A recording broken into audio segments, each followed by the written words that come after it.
Pastor सपना, आप जानते होंगे इनको, स्क्रीन पर अभी आपको इनकी तस्वीर दिख ही रही है। मैं आपको बताना चाहता हूं, अगर आप प्रॉफिट बजिंदर सिंह मिनिस्ट्री को फॉलो करते हैं या उनका लाइव देखते हैं तो आप बहुत समय से महसूस कर रहे होंगे, करीब 1-1.5 महीने से पास्टर सपना आपको उनके लाइव में नहीं दिख रही होंगी। और आपका ये सवाल जरूर होगा कि आखिर पास्टर सपना गई कहां और प्रॉफिट बजिंदर सिंह की इतनी खास होने के बावजूद भी अब वो लाइव में क्यों नहीं दिखती है।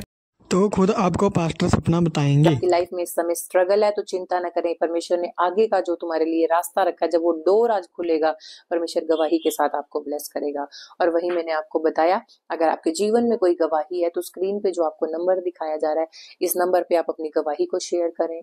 और साथ ही साथ अगर आप प्रेयर करवाना चाहते हैं तो स्क्रीन पे प्रेयर लाइन नंबर भी है, आप उस नंबर पर कॉल करें, आपके लिए प्रार्थनाएं भी की जाएंगी। और मैं विश्वास करती हूँ कि आप सेम नहीं रहने वाले, क्योंकि काम करने वाली मैं नहीं, काम करने वाला परमेश्वर है। आप जानते हैं कि परमेश्वर ने एक दर्शन मुझे दिया कि अब मैं तुझे बढ़ाने के लिए जा रहा हूँ, अब मैं तुझे अलगताई में लेकर जा रहा हूँ। और परमेश्वर ने साफ साफ वचन के द्वारा मुझसे बात की और मुझे अंदर से ये लगा कि परमेश्वर अब मैं क्या करूं, अब मैं कैसे अपनी सेवकाई छोड़ सकती हूँ, कैसे मैं अलगताई में जाके सेवा कर सकती हूँ। लेकिन परमेश्वर ने कहा काम तेरा नहीं, काम परमेश्वर का है। और जो आज्ञा मैं तुझे दूं, जो दर्शन मैं तुझे दूं, तुझे उसमें बढ़ना पड़ेगा यीशु मसीह के नाम में।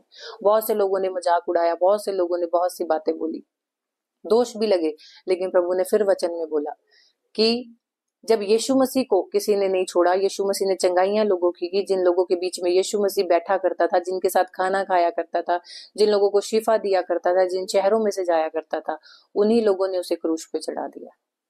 तो आज अगर हमारे जीवन में भी स्ट्रगल है, अगर हमारे जीवन में भी संघर्ष है, तो आपको चिंता नहीं करनी। आप अपने आप को फॉलो करो जीसस के साथ, कि अगर संघर्ष आ रहा है, प्रॉब्लम्स आ रही है, लोग आपको बोल रहे हैं, दोष लगा रहे हैं, सो डोंट वरी, आपको चिंता करने की जरूरत नहीं, आप सही जा रहे हो।